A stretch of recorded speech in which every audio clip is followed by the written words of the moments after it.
Let me take you back to fifth grade. Fifth grade, long ago. Mm-hmm. I wish I could show you a picture of fifth grade Jason right now. Maybe I'll put it. He's iconic. He's iconic. Maybe I'll put it in the comments or the notes. For a while, I actually did a whole assembly based around fifth grade Jason. Mm-hmm. And I took him to schools and I showed a picture of me in fifth grade. And kids who were like feeling down on themselves, they immediately felt better. Because my picture, I mean, he's something else. He was adorable. He's adorable. You talk down on it. He's so adorable. He's got the cute. Round glasses. Big, giant and he's got glasses. his books. And he's great. all dressed up for school. Anyways, fifth grade, I had a massive crush. I don't know if you're supposed to have massive crushes in the fifth grade, but I had a massive crush, and she was a woman. She was my teacher, Miss Chapey. Miss Chapey. Wasn't married yet, wasn't dating, didn't have a love interest, and so I absolutely loved Miss Chapey. So Valentine's Day rolled around. I decided I have got to stand out from the crowd. So I dressed up. I went to a Christian school, so we had to wear a uniform like normal people do. Everyday life, they wear a uniform. But I wore a uniform to school, but that day I like really spruced it up. I had suspenders on. I put a bow tie on. Wow. You brought the bow tie out. It was incredible. Was it a clip-on bow tie or was it like a Of course tie it was a bow tie? clip-on. Of course. And I did my hair. I parted it. It was beautiful.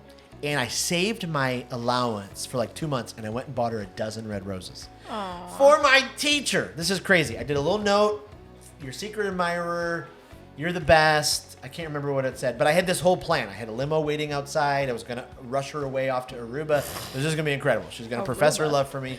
I got to class early. Nobody was there. I went in. I put the roses on her desk and the note, and then I just sat. Waited for everybody to come in.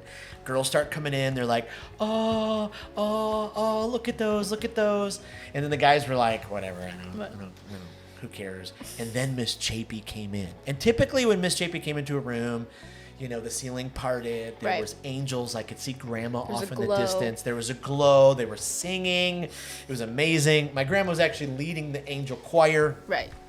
It was phenomenal. And so she walked into the room, saw the flowers. She walked up to them. She grabbed them. Oh, my goodness. Who is this? Who is this? I can't believe who did this. She's reading the card. She looks at the class, and she's like, does anybody know who did this? I'd really like to know. And I took a big, deep breath, and I was about to take a giant step of courageousness or courageosity, whatever. I don't know which is the right proper. The first time. I don't know. Courageosity sounds. That should be the name of the podcast. That'd be my second podcast. Oh my. Courageosity. Anyways, I went to stand up from my desk, and my arch enemy, Mike, Your frenemy. my frenemy, stood up, and he's like, Miss Chapey, those are from me. I just wanted to say Happy Valentine's Day. Mike. And my life was like the giantest. I'm just killing it with words that don't exist today. Proper grammar is amazing. The most giant, is that what you call it? The biggest balloon you've ever seen in your life. And it was like all the air just deflated. Deflated. And I was done. And here, that dirty dog, Mike knew I had done it. Somehow he knew it. And when he did that, he looked back at me and he gave me the look. And you know what he called me? What? Buddy. Buddy, I beat you to it. And I just sat there defeated, and I sat there. And I don't know if you've ever been in that situation where someone, instead of choosing kindness or instead of, lifting you up or doing the opposite of deflating your balloon, filling your life with life and joy, they did the opposite. I know we've all been there. I know we've all. So what I want to do is just dive into this world of kindness today and talk about how there is a better way where we can choose kindness every day in our life. Every day in our life. Well, welcome to this week's episode. I'm very excited. My name is Jason Rates. I'm Becca Rates, also. Two Rateses. Two Rateses. Coming at you live. So amazing. From the Rates living room. Is it the living room or is it like the family room? Because it's like the second. This is a difficult question. Because like I've heard people say like it's like the living room, but it's like the front room or like the family room. Because you got a living room, you got a family room. I would say the family room is where you spend most of your time. So that would be like what we have as our living room. Boy, this is so confusing. I don't even know. But thank you for bringing this You're to my welcome. attention. Well, welcome to this week's episode. I'm so glad that you are joining us. Back when I told my 5th grade story, were there any of your childhood stories that you just started to resonate, or was it just? Well, I have a like a homecoming story. I was kind of on the opposite side though. Like I was kind of on. I would be like Miss Chapey, and then I had a friend who would be Mike, but then I was the one being asked. Oh, okay. Let me back this up then. Okay, so you had a boy who asked me. Isn't this a Taylor Swift song? I think this is a Taylor Swift song. Maybe. I was a boy, she was a girl. Is that a don't song? think that's I don't even Taylor know if that's a Swift. song. Okay, so you were in the reverse situation. So it was freshman year of high school. Oh. It was the morning, like in the morning before classes. So everyone was in the hallway. We were like a tight hallway. And I opened up my locker, and he had put a soccer ball in there. Because you love soccer. Because I love soccer, asking me to kick it at homecoming. Oh. And it was super sweet, and it was super, like, I didn't, I was going to tell him no. And I was going to do it super. In front of everybody? No, I wasn't going to do it. But did you open the door and the soccer ball rolled out and there was a sign that was in front of everybody? It didn't roll out. It was just sitting in my locker. But everyone was there. And we were a small class. So, like, people knew what was happening. No. So I was like I instantly was like, oh, Was no. he, like, dressed up at the end of the hallway with, like, I don't think cowboy he was- boots and a cowboy hat? No. Did he have, like, a steer behind him? I don't know why I'm going cowboy I don't all of a know. sudden. We were a small farm school. We weren't like that farm.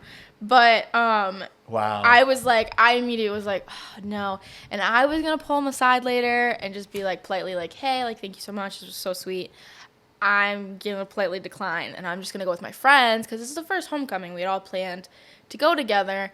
And my friend, not my friend anymore, who was standing right next to me, was like, well, what are you going to say? And I was like, I'm going to tell him no. So she turns around in front of everyone and shouts across the hallway. No. She said no. Oh, in front of everyone? In front of everyone. And I immediately was like, why would you do that? So then I had to go up to him in front of everyone and just be like, hey, like, I'm really sorry. I was going to do it later. But I was going to say no. And that was. So you were actually going to do the kind I was going to do the kind thing and do it later. And what happened was not necessarily super kind. Yeah. Well, whew, my goodness. Well, this episode we're going to dive into kindness because kindness has so much to do with how we live our lives, how we speak with people, not at them. And it's this powerful tool. Like it is this powerful practice, this powerful habit that if we use in our life regularly, we can really be a part of the change process that happens a lot. Before we kind of hop in, I want to do a little bit of housekeeping. If you haven't followed us on social media, please head over to Facebook.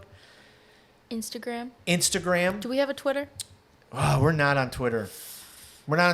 I would rather be on MySpace before I was on Twitter. Maybe we should be on Twitter. Maybe, I don't know. Twitter's. I mean, it's still kicking. It's still there. Oh, Twitter's huge. I've read it's a dumpster fire, but I don't even know what that phrase really means. Dumpster fire is like a dumpster on fire. Like you don't like. Do you imagine like you have a dumpster? Why would you light a which is dumpster on fire? Disgusting, right? So then you light it on fire. Oh, I see what you're saying. Smells. It's a mess. But follow us on social media. Go to Facebook, Instagram. We'd love to be a part of it. And we actually have a Facebook group. So if you want to join the movement, to be a part of changing the world by using words that matter, we have a Facebook group. So go to Speak With People at Facebook. There's a group button. Join the group. We put videos in there. We do encouraging stories. This is a place, it's a community that's developing where we can be there for each other, share like good news stories, encouraging kind of things. And so we'd love for you to be a part of that. And very soon, our cohorts the registration will be closing. They start the first week of October. So the fall session of cohorts will be October and November. There's 2 different timelines, 6 weeks or 8 weeks. And so you gather online. There's 3 different time slots a day. And there's 3 different cohorts to pick from. Lead with people, present with people, preach with people. All that information's online. But if you're ready to kind of take the next step, be a more effective, healthy communicator in your leadership, in your home, in your marriage, in your parenting, really encourage you to check out those. And lastly, don't forget the speakersconference.com, Clearwater Beach, Florida, March 21 to 23. We have a comedian and speaker coming by the name of Mike Goodwin.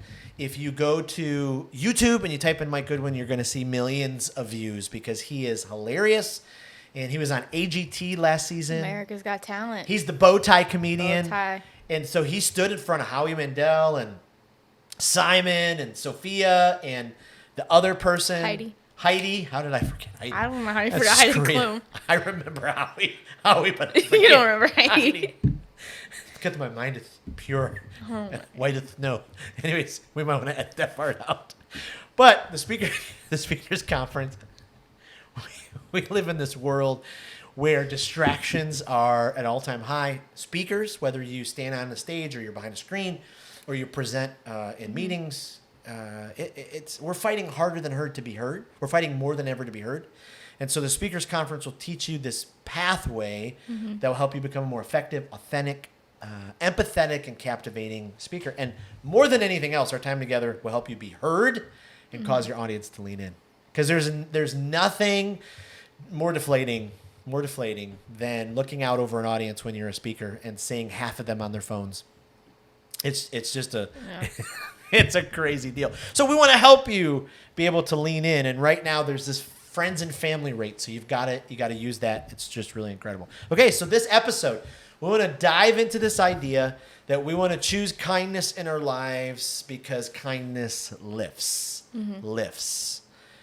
And so I did the thing where is it an acronym? LIFTS? Is that what it's called? An acronym?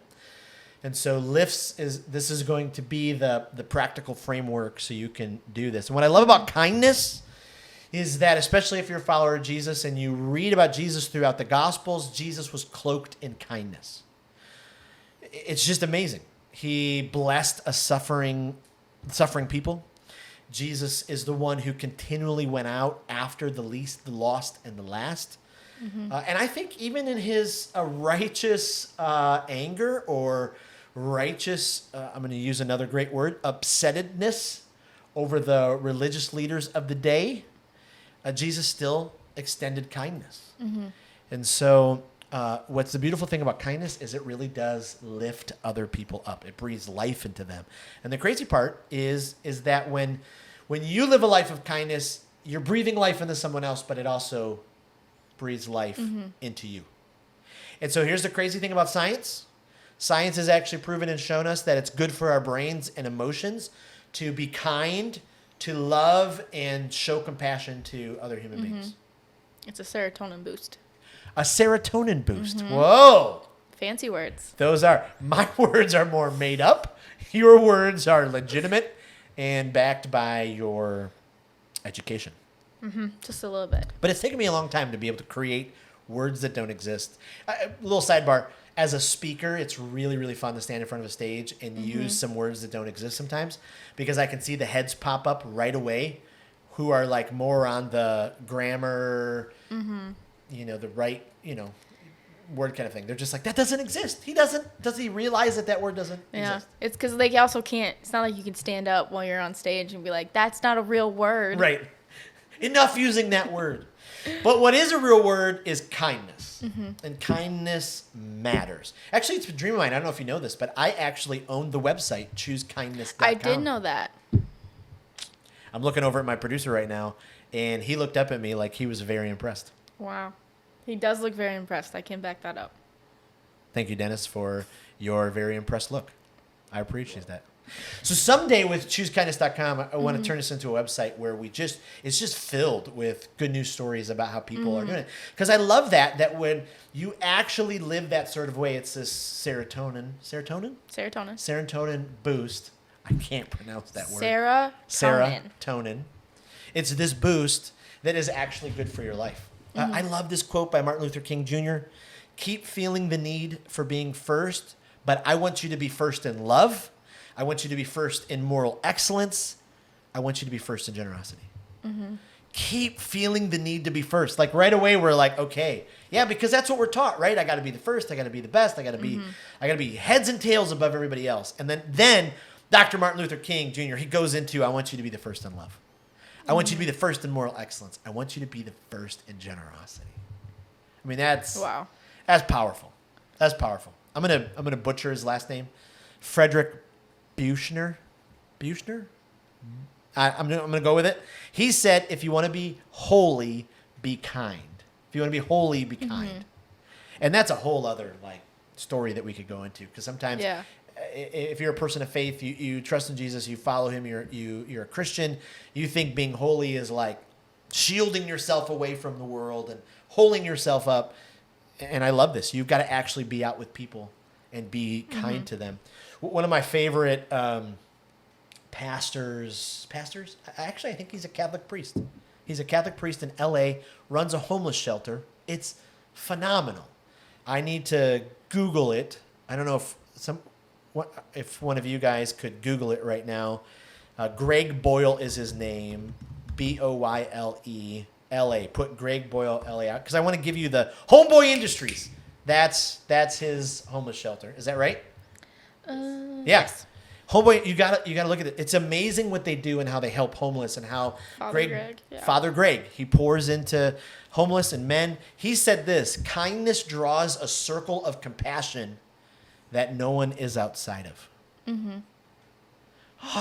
See, these things for me are like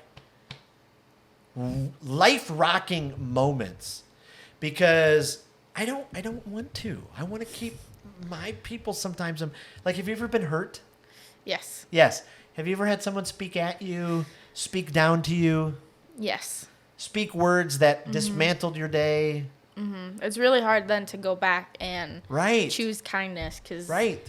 when people hurt you, you want to hurt them back. Right. But you can't. You can't.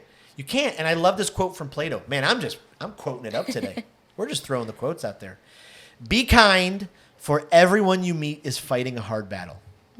Bam. Like Plato nailed it with that one. Because we don't, like, we're just bumping up against people. Things are going like crazy. And we lose sight of the fact that they have their whole lives going on. And I don't know if anybody knows this, but life is actually a struggle. It's crazy. Like, it's not always easy. There's mountains to climb. There's valleys to walk through. There's the muck and mire to dredge through. There's beautiful seasons. There's mountaintop seasons. But like everybody you meet is fighting a hard battle. And so sometimes people are facing things that we have no idea how to do it. And so instead of trying to knock them down even further, or like we've talked about in other podcasts about how our words matter, why not breathe life into them? Why not lift them up? So choose kindness, because kindness lifts. Because kindness lifts. So we can lift people who are struggling. We can lift them out of the darkness they may be in. We can lift them out of the loneliness they may feel.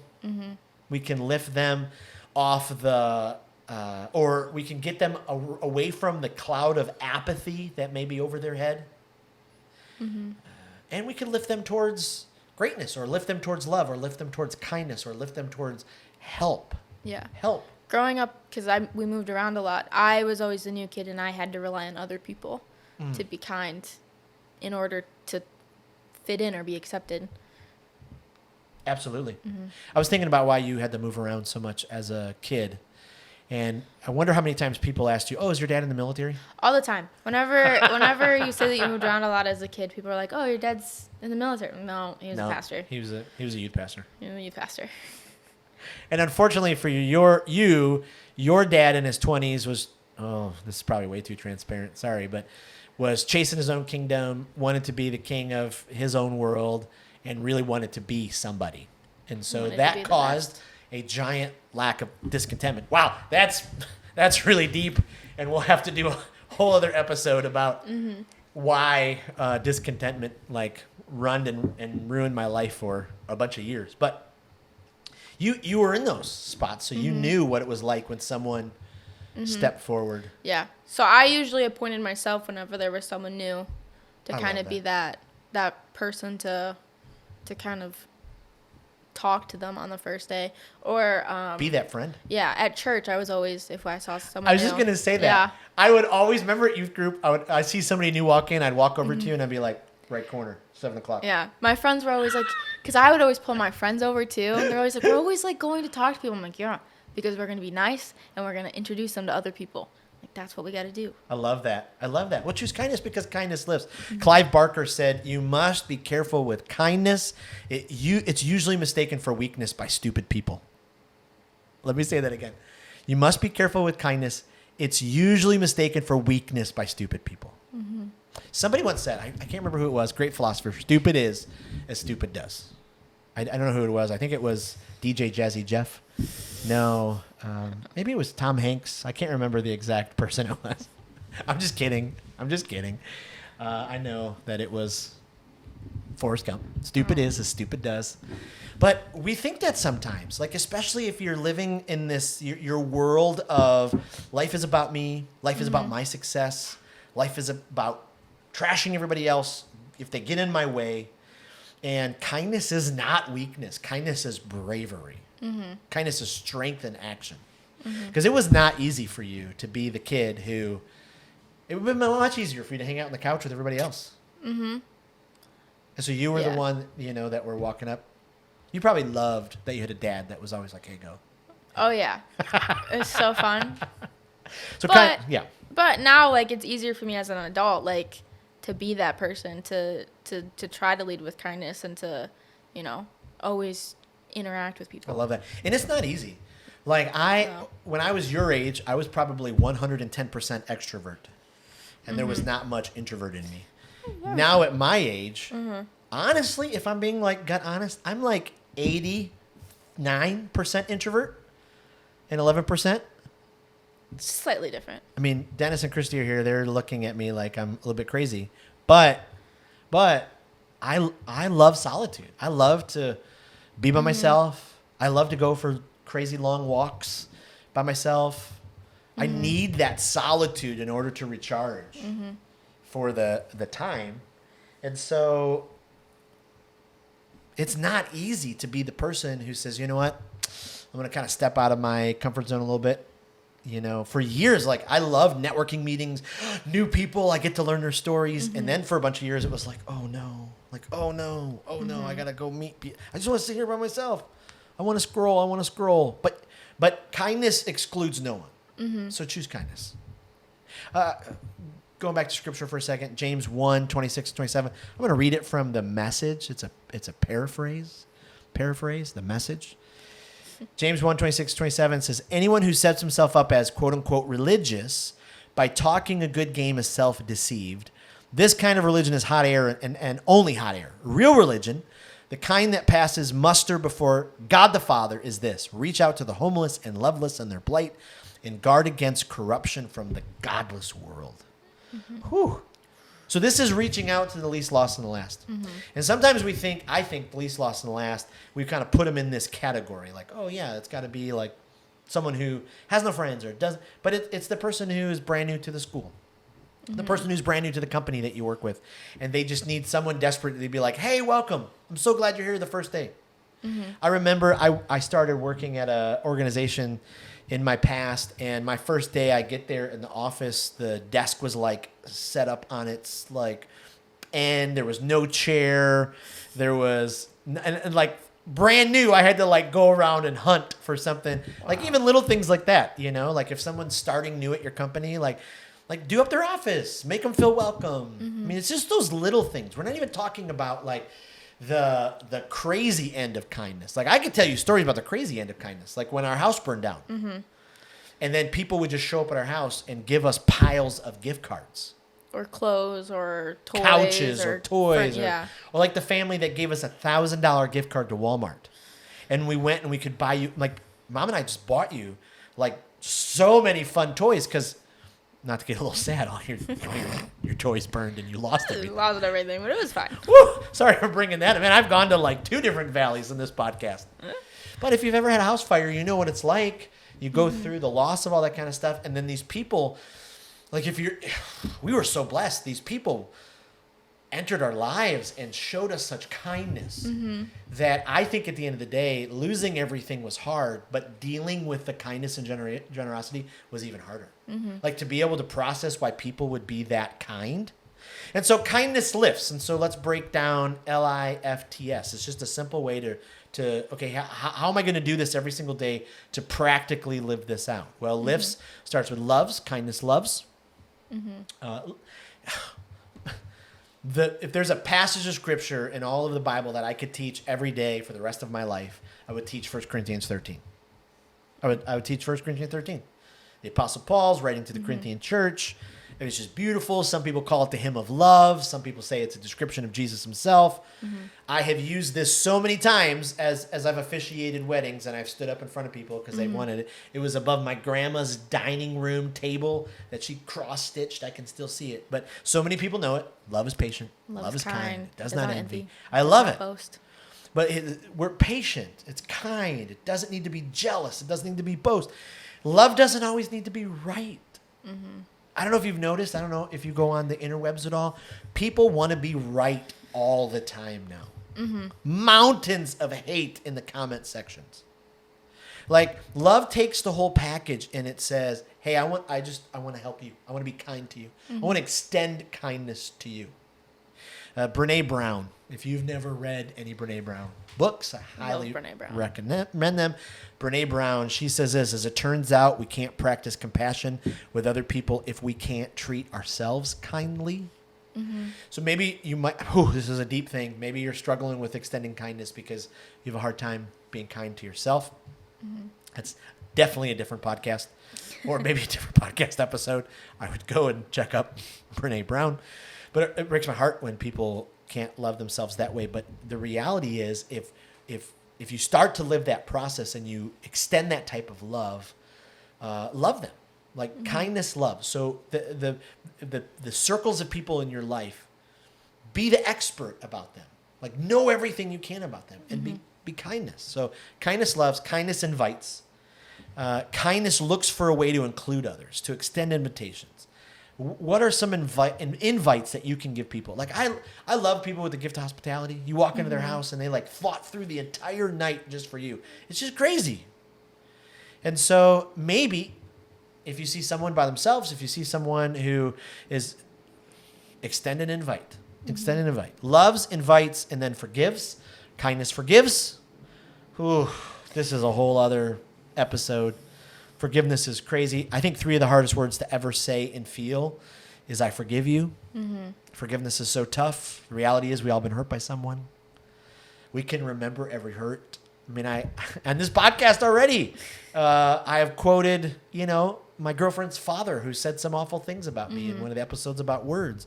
But we can't let them we can't let them hold on to us. And so maybe a practical tip for forgiveness is instead of adding people to your list, start erasing and move on from that forgiveness. And I'm running through these, but loves, invites, forgives, and then thanks. I think 2 of the most powerful words in our vocabulary is thank you. 2 of the next most powerful is I'm sorry. But kindness uses life-giving words because they breathe life into people. They bring life into people. So again, I've already quoted Dr. Martin Luther King. I'm going to do it again. But the time is always right to do what is right. Margaret Mead said, never believe that a few caring people can't change the world. That's what Speak With People is about. We want to lead a movement to change the world through the power of our words. And so I hope this episode's been helpful for you. I know we went quickly through kindness. We're going to talk about it more in future episodes. But I'll leave you with this. One of the best definitions I've ever found for kindness is from Andy Stanley. He said, kindness is loaning someone else your strength instead of reminding them of their weaknesses. Wow. So instead of being that person who's always reminding people of their weaknesses, you are loaning them your strength and helping them out. So this week, how are you going to be kind? How are you going to be cloaked in kindness like Jesus and extend that type of love, that type of invitation, that type of forgiveness, that type of thanks into the world? You can do it. So wherever you go, whatever you do, choose kindness. Choose kindness. Well, Becca, we have come to the end of this We've episode. come to the end. We've come to the end. Thank you for being a part of this as my Thank co-host. you for having me. Thanks for joining us. If you've been listening now and you have yet to subscribe, really would encourage you. Thank you so much and mean the world if you subscribe to the podcast. Thank you for leaving us a review on whatever you listen to this iPod. Would love it, or iPod on this podcast. And we appreciate, and we'll see you, and we'll join us next week. Thanks so much. Thank you.